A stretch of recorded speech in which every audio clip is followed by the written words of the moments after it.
Hi, I'm Bill Tyler with DeLaValle Dairy Service. I'm in the maintenance department and I've worked for DeLaValle for 5 years. So basically in the day of the life, I can either go to the office or go straight to the farm. A lot of the times I go directly to the farm.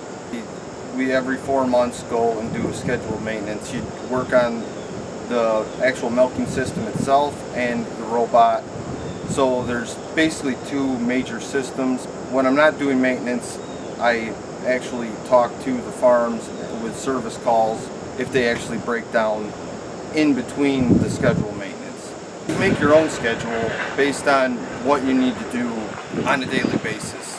Sometimes you get called first thing in the morning, sometimes you get called when you're about to eat dinner. It's just how things roll out with the dairy industry, I guess. On a day-to-day basis, I work hand in hand with the farmer to produce quality milk.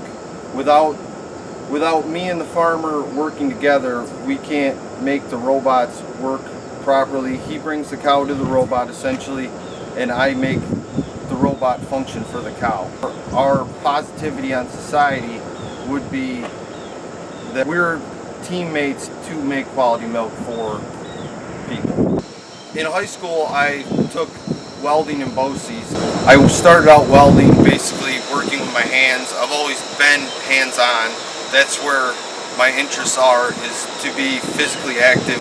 I welded for 6 years and actually built onion harvesters.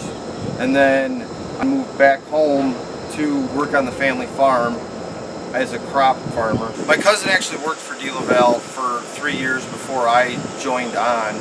I was working on the family farm and I decided that with 2 kids at home and agriculture kind of either getting bigger or smaller, and my family farms happen to be getting smaller, so I decided I wanted to stay in the ag industry. So I moved to DeLaValle, and DeLaValle has brought on many opportunities. I started out as a welder, moved into a service technician, and now I'm here doing scheduled maintenance on robotics. You can go from melting steel together to working on robots. DeLaValle sends you on training courses for a week, whether it's cleaning school, robotics school, pulsation, basic milker. Generally 2-3 times a year you'll go for one thing or another, and they like you to have a broad aspect of the dairy industry. During high school, I would say my math class probably helped me the most, just because, you know, you have to figure out, you're dealing with numbers all the time, whether it's chemical ratios and laying out rooms for the robotics or whatever it is. Generally math, you have to have math. Basic traits that you need to be able to possess. You have to be able to communicate with the farmer. I like to think that all the farms that I work for are on a friend basis, because they call whenever they need something. They call at any time of the day and they're looking for your assistance. So you have to be able to communicate. Communication is key in this industry, I think probably any industry. This is their livelihood. You are there to try and make their lives as easy as it possibly can be. That's the position.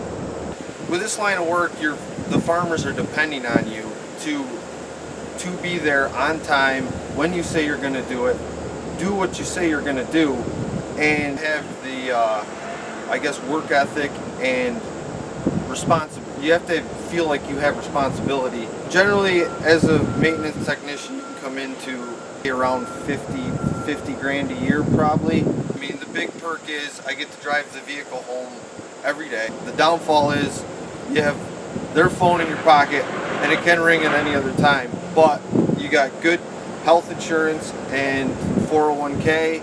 I would say the biggest thing I enjoy about my job is dealing on a day-to-day basis with farmers and agriculture. The challenges for my job would be you're basically on point 24 hours a day. You are on call certain times of the day, but I have farmers that call me directly just because they deal with me on a day-to-day basis, so they want to talk to me, which is fine.